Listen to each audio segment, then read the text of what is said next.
The nuclear crisis with North Korea prompting a rare powwow tomorrow at the White House involving all 100 U.S. senators. Secretary of State Rex Tillerson and Defense Secretary James Mattis will lead it. This meeting comes as North Korea is flexing its muscles and stepping up its nuclear efforts. A report in the New York Times claims the North now has the capability to build a new nuclear bomb every 6 weeks. So does the White House meeting suggest something big could be coming?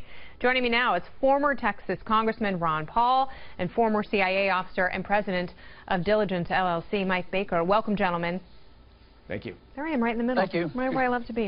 All right, so I'm going to be honest with both of you. I'm very, very torn about North Korea. The idea of a regime headed by an insane person with nuclear devices kind of scares me and keeps me up at night. It makes me worried about having kids in a big city.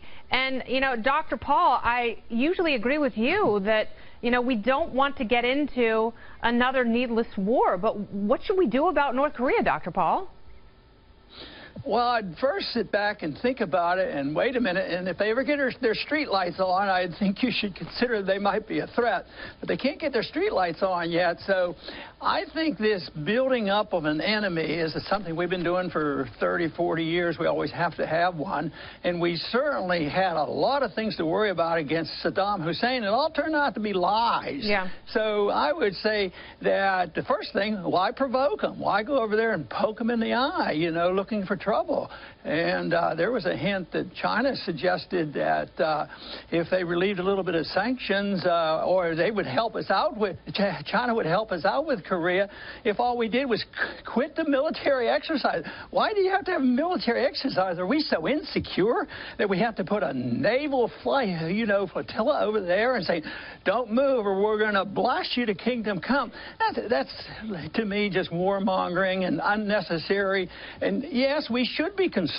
Yeah. But we were concerned a bit about Russia. But I do think there's a difference. Weapons. I think there's a difference between Saddam Hussein and whether or not you believe that he had WMD, and North Korea, which clearly has nuclear capabilities.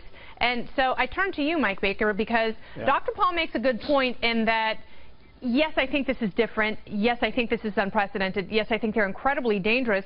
But why not let China take care of it?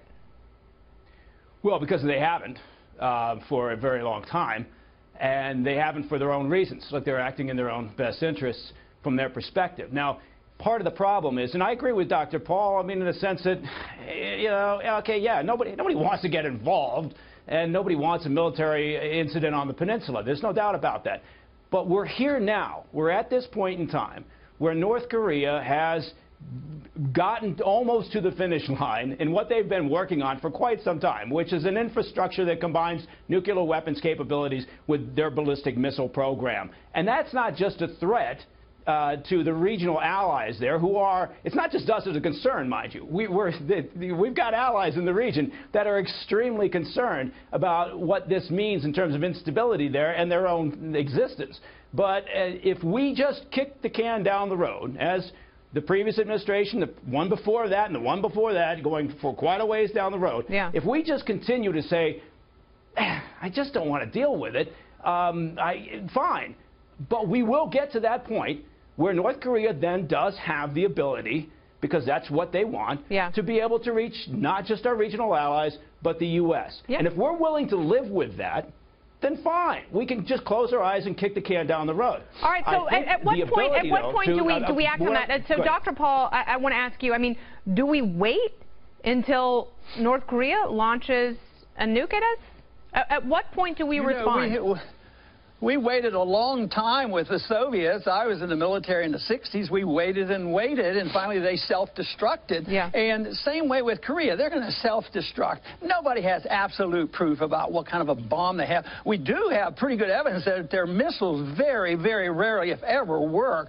And to just get hysterical about this and say that, well, it's insecurity. It was just like we're terrified. They know what we have. We need to have our submarines floating around there. I guess there's a difference. I guess the difference would be that, you know, we had détente, which seemed to work for both sides in the Cold War, and that was assuming that you had two rational actors that cared about their people. And, you know, to your initial point, yeah, the streetlights might not be on in Pyongyang, and people are starving to death, and hundreds of thousands of people are in hard labor concentration camps.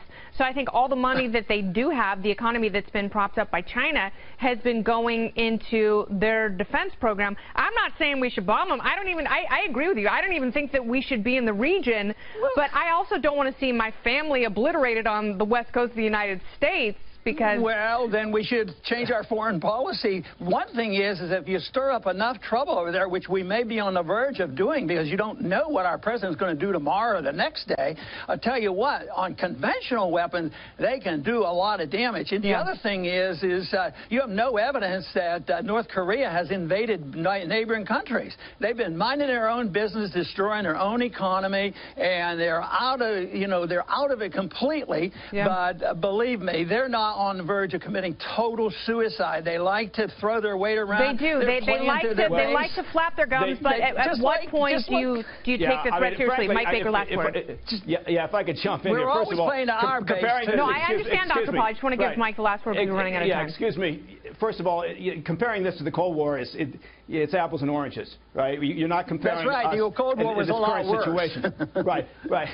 Well, and again, the point being is the Soviet Union didn't collapse under its, by itself. There was a great deal of work done here in the U.S. We didn't just close our eyes and say at some point the Soviet Union is going to collapse and that problem is going to go away. That's not the way the Cold War worked, and that's not how the resolution of the Cold War happened.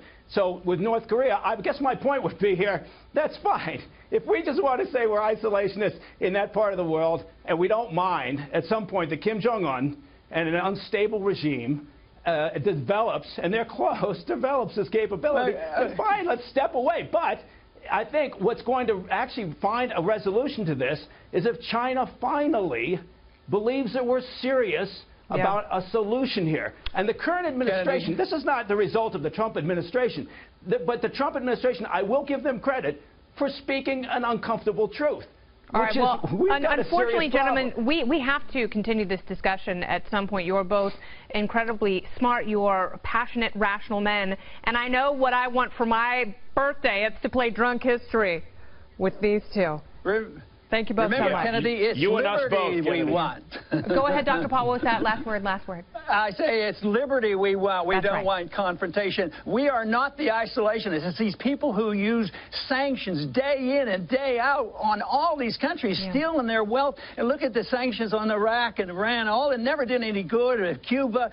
So, yes, we are not the isolationists. It's the people who think they're running the world. They are the interventionists, and they are looking for trouble, and they isolate too many countries away from the world through our intimidation. Isolationism versus intervention, a very important distinction. Dr. Paul, thank you for making that point. We could bring Mike Baker, into a community of nations. I don't know about that.